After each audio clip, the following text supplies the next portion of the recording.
Good morning po. Meron tayong gagawin ngayong araw.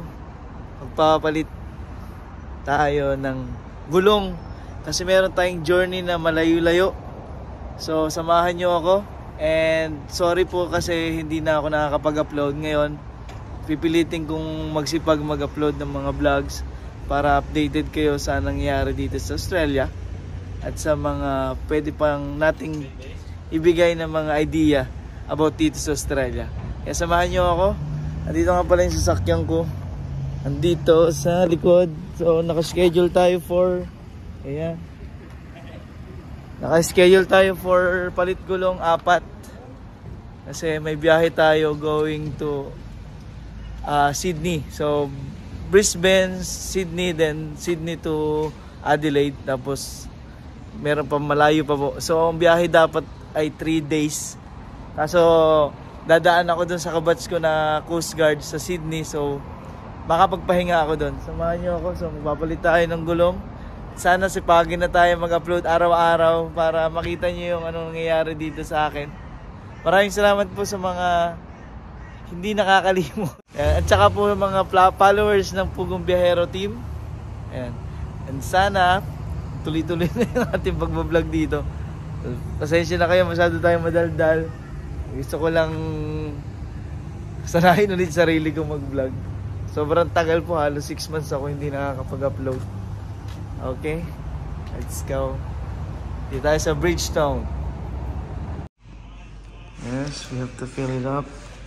Ito yung talagay natin mga details. Sabi ko kung pwede mag-vlog dito, so pwede naman daw. So ito yung loob ng Bridgetown din.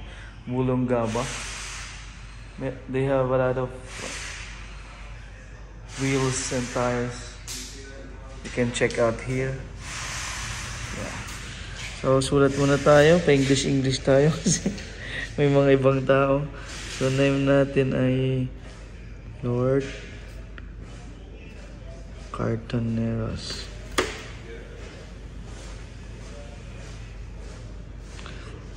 Okay. Pakita ko na sa inyo mamaya yung mga paggawa nila dito, kung paano nila palitan yung gulong. Yan, ito yung ating gulong, manipis na. So baka hindi tayo umabot ng Adelaide. Ito lalo na yung unahan, sobrang nipis na. Sabi ng mekaniko, palitan ko na daw kasi para safe. So malayo-layo yung journey na dadayuhin natin. Yan, may aso sa loob ng Bridgetown. Hello! Mabait. Hello!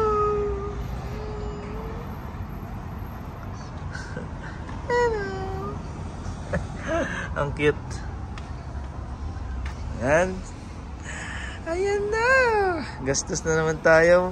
Gastos tayo ng $600 sa 4 na gulong. Okay na, at least safe tayo. Lalo na pag bagong gulong, mas masarap magbiyahe. Diba? Diba?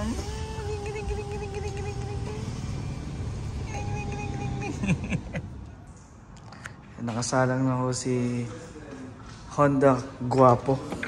Dito lang tayo. Ayun, napapalitan na ng gulong. Ganito lang yun. Ganun na dito sa likod yung paggawaan. Ayan, papalitan na ng bago.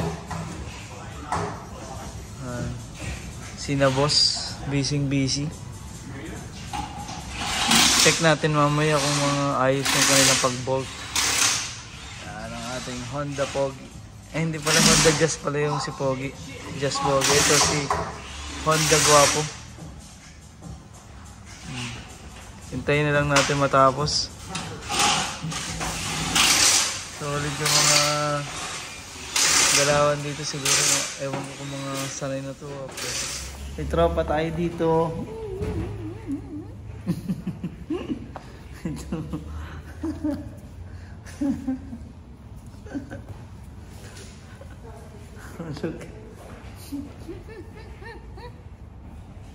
May bago tayong tropa. Are you he or she? Oh, what's her name? What's her name? Lulu. Oh, Lulu! Oh, may bago tayo si Lulu. Si Lulu pala to, babae ka pala. Akala ko, umuwi ka.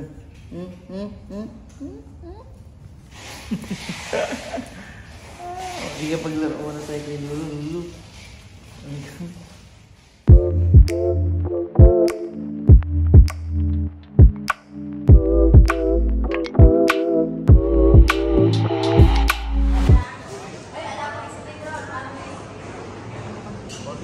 Yan. After namin magpaayos ng sasakyan, meron po dito sa Fortitude Valley, Brisbane.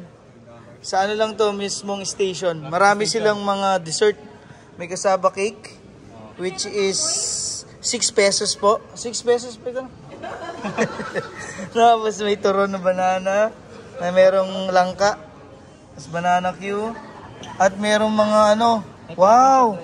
Meron silang ano, lechong kawali, kare, tapos, ate, ayan, i-explain nyo nga po, te. Si ate po yung may-ari dito sa... Ito, meron kaming langgonisa, pork langgonisa, Yan. fish tofu, fish ball. Wait lang po, magpakilala po muna kayo. My name is Remedios Agnes. From, ang daming pangalan nyo, te. 4? Hindi, Remedios Agnes Teplido. Short for Remy. Remy. Just call Remy. Ilang taon na po kayo dito sa Australia? 7 years, Mr. ko 11 years. Okay po. From ano po kayo? Originated saan sa Pinas? Nueva Ecija. Ilocana pala siya. Tagalog. Tagalog. Pero galing po kayong Nueva Ecija. Mr. ko nauna dito. Okay po. Working visa. Sila po yung may-ari ng best friend dito sa, ito, Kainan sa Valley. Dito po sa Fortitude Valley to, station mismo. So ito yung mga pagkain natin. Ito po yung nasa rep, ininit lang. Ganun po yung karinderya sa Pinas eh. Ininit lang ito. Ito, pwede po ba itong half lang? Di ba 20 half tapos 40 yung sa Maynila, ganun eh.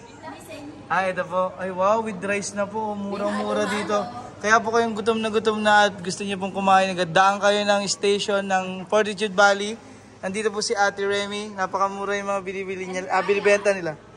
And Ryan din po pangalan ko. Ayan. Tingnan niyo na lang po to sa Dongs TV. Sige po. I-promote po natin yung mga Pilipinos na may mga business dito sa Australia. See you. Kain po muna kami. Pili na. Uy, meron silang tilapia. Inuuli lang namin ito sa dam.